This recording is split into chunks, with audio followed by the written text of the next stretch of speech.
বিসমিল্লাহির রহমানির রহিম। আজকে আমি আবু তো আদনান হুজুরের যে বিষয়টা, যে বিভিন্ন সোশ্যাল মিডিয়াতে, ইউটিউবে এবং বিভিন্ন টিভি চ্যানেলে এই বিষয়টা অনেক কন্ট্রোভার্সিয়াল, বিতর্কিত। তো আজকে আমি এই বিষয়ে একটু কথা বলবো যে এই একটা পরিস্থিতিতে মুসলমানদের কীরকম আচরণ হওয়া উচিত ছিল।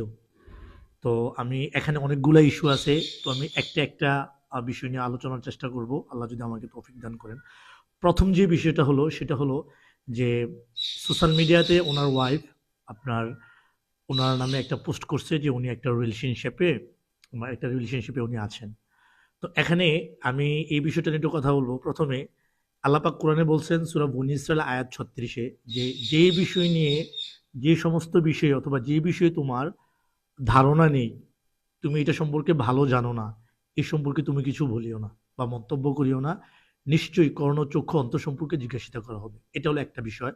দ্বিতীয় বিষয় হলো, আমরা এই ঘটনা অনেকেই জানি, হযরত আয়েশা রাদিয়াল্লাহু তাআলা আনহার নামে যখন মুনাফিকরা একজন সাহাবার নামে তারা একটা খারাপ কথা বললেন অথবা একটা অপবাদ দিলেন, ঠিক তখন স্বয়ং নবী করিম সাল্লাল্লাহু আলাইহি সাল্লাম জীবিত ছিলেন।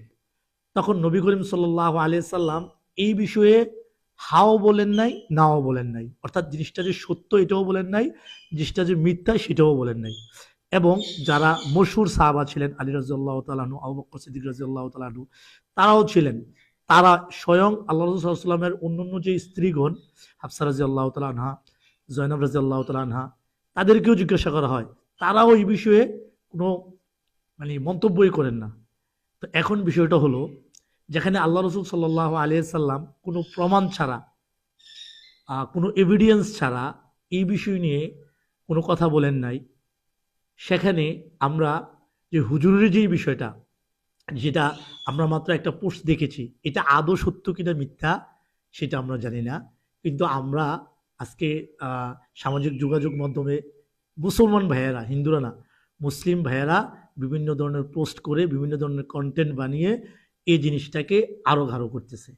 তো আমার মনে হয় আমাদেরকে যে কোনো বিষয়ে নবীর পাশাপাশি সাহাবাই কেরামদের আমল আমাদের অনুসরণ করা উচিত। এটা গেলো একটা বিষয়। দুইটা বিষয় হলো, যেটা আমরা ফ্রি মিক্সিং বলি, যে সিসিটিভি ফুটেজ যেটা ভাইরাল হয়েছে।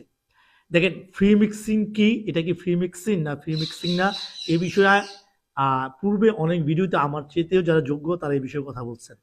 আমি শুধু এই বিষয়ে কথা বলবো, ইসলামের যে ইনিশিয়াল যুগ ছিল, প্রাথমিক যুগ ছিল, যখন আহ, আপনার সাহাবারা এবং পুরুষ সাহাবারা, মহিলারা সাহাবারা একসাথে নামাজ পড়তেন। তো আমি যতটুকু জানি